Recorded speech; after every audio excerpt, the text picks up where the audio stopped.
Hello, and welcome! July is almost over, and that means so is Art Fight. For those wondering, Art Fight is an annual event that takes place in the month of July, where two sides battle by drawing each other's characters. Each side has a theme, and this year the themes were Fossil and Crystal. Anyways, this is my first Art Fight, so I decided to try and, be simple about it. So I made 9 attacks in the duration of 1 month. Initially, it was my intention to make 2 videos on this subject. One for the first half of attacks, and then one for the second half of attacks.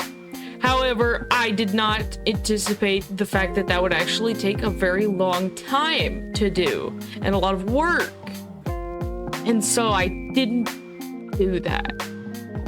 Now, I only spent mildly egregious amounts of time on this whole video, including all of the art. I was only somewhat injured by this process, mostly my elbows, which I find fascinating. But yes, enjoy a month's work of art. So I'm gonna be going through this chronologically.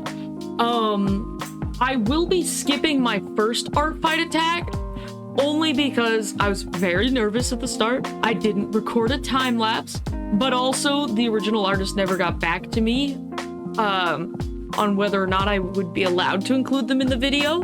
And so out of respect for their discussion, I will be excluding the first picture, which is all right because I actually loved it pretty badly. I didn't do a very good job on that one. I'd kind of like to redo it sometime. Now on to a more successful note, a character by a friend of mine. Her name and the character's name is Sorisaku Nona. I'm gonna say that loud and confidently so that you will believe that that is the correct pronunciation of this name. I spent a long time on the pose here.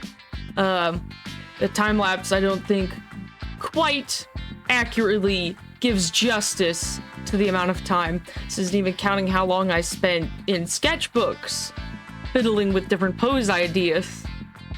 I spent so long on it because she has such a flowy way of drawing characters and hair, so I wanted to capture it in my own interpretation of her character.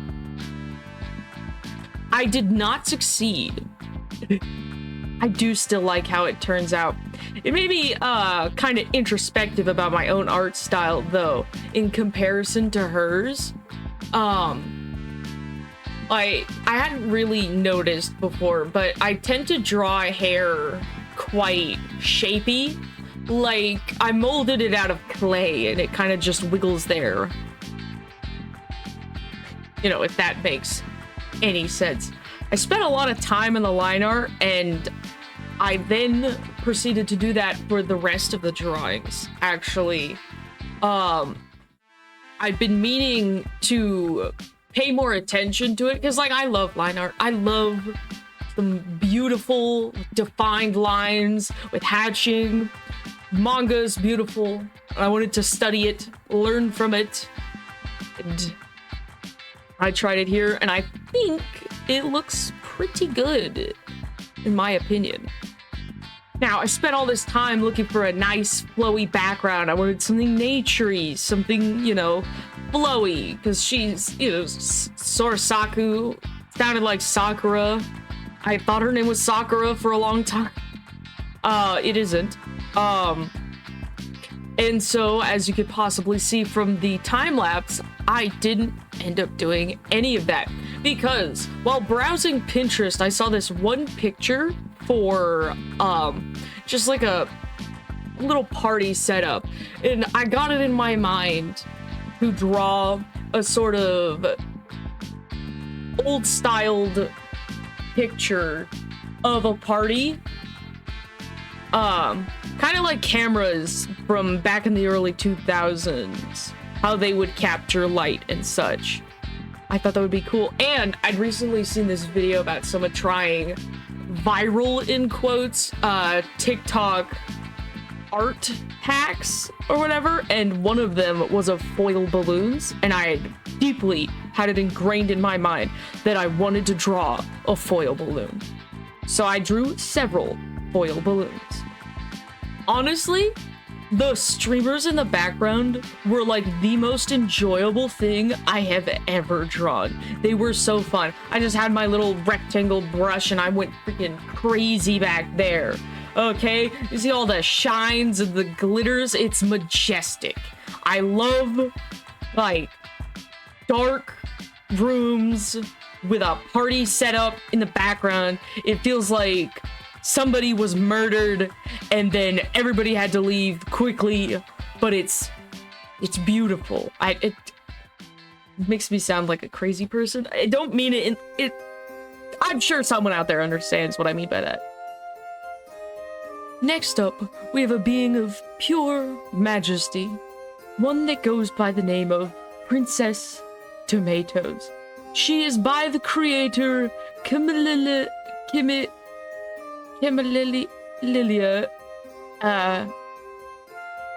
I don't know how to say her name. Camililila. She's a gorgeous being of pure majesty and eternal beauty. None can truly ascertain how this magnificent image was created by human hand. It is likely that the creator of the gorgeous Princess Tomatoes is not actually a human, but a being from another plane of existence. Either way, we humans are very grateful for this creature to have descended upon us at 1 in the morning, where I was possessed to draw her. My rendition of Princess Tomato can only hope to reflect the true beauty that is the original.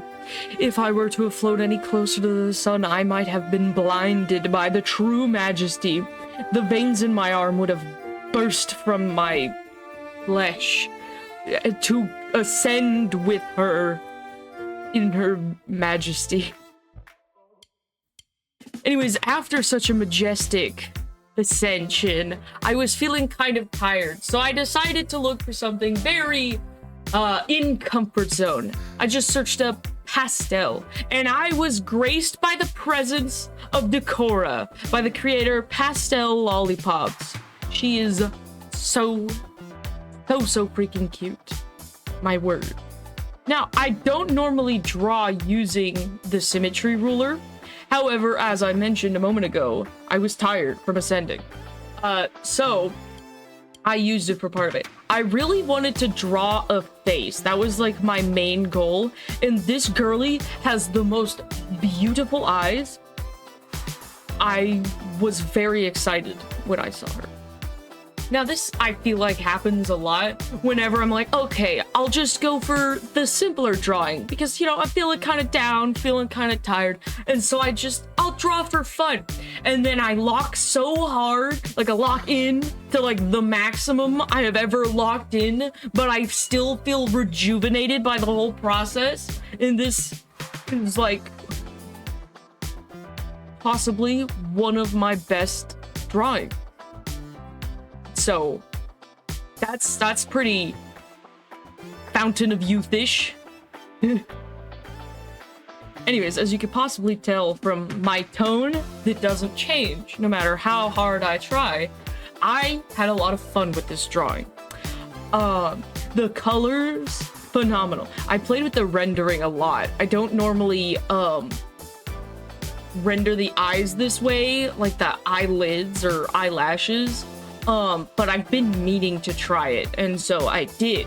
Spent a lot of time, the rendering, if it's not obvious. That's where the majority of my time went. Now, unrelated to the rendering, I spent a lot of time trying to figure out how to get the legs into the picture. I couldn't. It just looked weird. So she got no legs, but like, when you're that gorgeous, I'm sure that you can just fly by the power of play. Next up, we have Squishy by Weege, I think is how you say their name. Squishy is a super cute character whose hair is like a cream soda, and I just thought that was super neat, and I really wanted to render it like a cream soda. I've been meaning to practice rendering things other than, you know, typical human things like hair and faces, and so I used this as a brilliant opportunity to practice rendering soda. I spent a decent time on the pose. It wasn't so bad, though I did have to break out the cylinder for it. Everyone's favorite, the cylinder. For those who are wondering, it helps with perspective. Trying to place your character inside of a cylinder, you should try it. Pringles cans are good for art. Now, the more you know. Anyways, I had a lot of fun with the face, okay? It wasn't just the face, though I love how that came out. It was mostly like the eye rendering. I don't know if you could tell. For the pupils, I rendered them and made them look like little fish. For some reason, Squishy was giving me major fish vibes. I don't know, I thought heavily of fish while drawing this character. And so I give him little fish pupils. Now for her most fabulousness, it's Office Shark, a character by Garden of Threeden, or just meant to be read as Eden. This is my first and only revenge attack. Garden of Eden sent an attack my way on my character Vega. Now, it was only natural I'd attack back. I'd actually had Office Shark in my bookmarks since before Art Fight even started. I just kept procrastinating. I tried to capture her bossly aura within this pose. It's a boss woman doing boss woman things, and it has to be visually present. She's no slacker. She's on top of the world right now. Just kind of put her sitting next to a computer that just says best boss. I imagine she'd have something like that for her screensaver. Not that she needs to be reminded, but she's reminding anyone who dare glance over at her desk who they're reckoning. As you can see, the time lapse has changed imagery.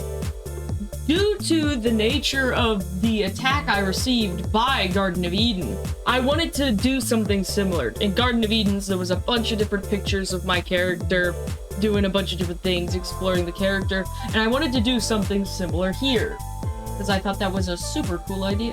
Plus, it felt only natural to replicate the effort put into the attack in my revenge attack. Now, in the attack I received, one of the images was of my character Vega finding out what Uma Musume was, and let's just say that was like the greatest thing I've ever seen in my life. It was so beyond funny. I loved it so much. So, examining Garden of Eden's page, I noticed a lot of Garfield, and I happen to love Garfield and have recently been mildly obsessed with Garfield, so I included a little Garfield sticker at the top of the thing, keeping it up. At first it was going to be a fridge, then it was going to be a scrapbook, and then I ended up the background being just a corkboard. A reminder of who this woman is. Also, if you notice the image on the bottom right, headcanon for what's going on, an employee was trying to find enough pictures for this wall of Office Shark memorabilia, and got a picture of her putting her makeup on. Needless to say, I don't think that employee was quite so employed anymore. Also, if you're wondering, that character up in the top left is just a OC of mine, who will be showing up quite a bit later in my comic that I'm working on, so sneak peek at that guy. He's just my pathetic office working fish guy, and I thought it would be perfect. But anyways, that's Office Shark. Gaze, behold, and adore. Office Shark.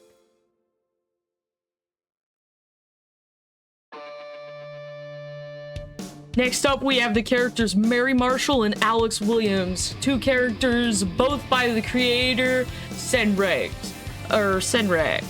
a phenomenal artist on Instagram and some other places. Can you tell by the way I choked at the end of that voice clip that I'm kind of nervous about this? The reason for that is because I actually follow Senrex. Is the only artist here that I knew about beforehand, and I really like this artist. And so drawing their characters not only was stressful, but now I'm putting a voice behind my creation, and I'm now more stressed about it. Anyways, I tried to include a few nods to all the lore stuff I know about them, like in the little mirror window or TVs in the background. I included her Mary's blood chainsaw, and then there's this one picture that Senrex did of Alex unsheathing his microphone or something, and it lights up like a scythe, and so I kind of included something similar to that in the TVs on his side. Spent a lot of time on the rendering, and for some reason when it's zoomed out, the way that Mary's hair lines up with the one blood chainsaw in the mirror behind her, I can't stop seeing a Teletubby. Poe is here and with us. And honestly, I had noticed that long before I had finished the piece. I purposefully did not change it because I thought that was kind of funny. Yeah, I think I did a pretty okay job with this one. And that's Alex and Mary. Now, after that, was feeling tired again, so it was time to look for another well within comfort zone character. I didn't even have to look anything up this time. I just opened up the browse characters, and within 2 flips, I found this beautiful creature. This character is called Unipuppy and is by Niapus13 or Dolly Ice Cream on TikTok. I had a bit of struggles with this. I actually started this piece in between working on both Office Shark and Mary and Alex because I was sort of working on those at the same time. I actually started Mary and Alex first, then started Office Shark, but then I finished Office Shark first while bouncing back and forth between the two, but then I started this one in the middle. But then I thought the pose was kind of awful and the face was kind of awful, and so I this close to giving up. I was like, I'm so tired, but then I didn't give up and I kept pushing on. I went beyond. Believe in the me that believes in you. Sorry, I got a friend that's obsessed with that quote.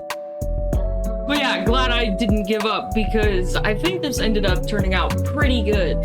I like how everything turned out, I think, in the end. On the artist page, they said that it was cool if you add accessories, and since I drew her more humanoid, I decided to add clothes because I thought I mean, yeah, makes sense. Also, since on the page for Unipuppy, there was only that one image, I didn't know what the inside of her mouth looked like, and at first I was gonna give her a normal color tongue, but I also thought it would be really cool if she had a blue tongue, so I gave her a blue tongue, and I'm hoping that's okay. This picture was actually pretty difficult to render. I don't normally use pure white, which along with what's that called? Color, something about them being close together. But with everything, it makes it look like her fur is pink, but it is actually color swatched pure white. So it made rendering kind of difficult, but I think I pulled it off pretty okay. For the original piece, the white worked much easier because they had thick line art and then pure shapes, I guess. I broke up the shapes a lot, with the hair and all the little different fractals or whatever, but yeah, with the power of rendering, few overlays, I think I made it work in my own art. But yeah, Unipuppy is super cute. Go check out the original artist, and yeah. And now, last but not least, we have the Great Grand Ghost by user Nunhai. I don't really know at all how to say their name. Honestly, just gonna put it up on the screen. You can read it and discern for yourselves how you say that. But yeah, this was my last attack, and I think it came out pretty good.